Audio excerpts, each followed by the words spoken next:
देखिए भैया, हम गायक प्रमोद देहाती यहाँ सबके बीच में एक चर्चा गीत लेकर आयल छौ। यहाँ सब जरूर सुनबे और अपना भाई पर प्यार आशीर्वाद जरूर देवे। Mix by Sunil Raja, DJ Kanchan Raj, Muzaffarpur.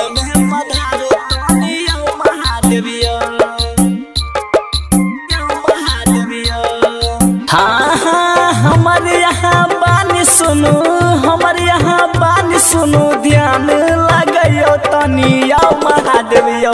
हमारा यागन में पधारू तनी आओ महादेवियो। हमारा यागन में पधारू तनी आओ महादेवियो।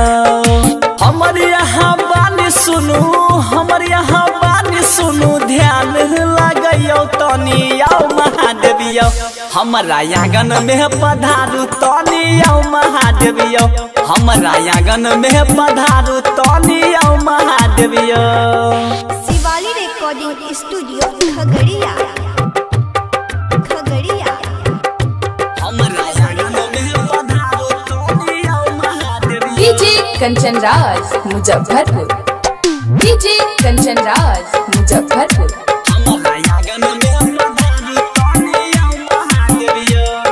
हाँ हाँ बहुत दिन से सोचलिए चर्चा करबै, भूखल प्यास से हम भर दिन रहबै।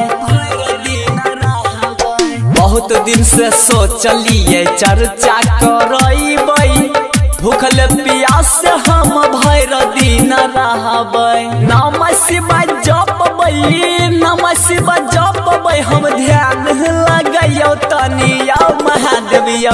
हमारा यागन में पधारू तनी आओ महादेवियो। हमारा यागन में पधारू तनी आओ महादेवियो। Shivali recording studio Khagaria, Khagaria. हमारा यागन में पधारू तनी आओ महादेवियो। डीजे कंचन राज, मुजफ्फरपुर। डीजे कंचन राज, मुजफ्फरपुर।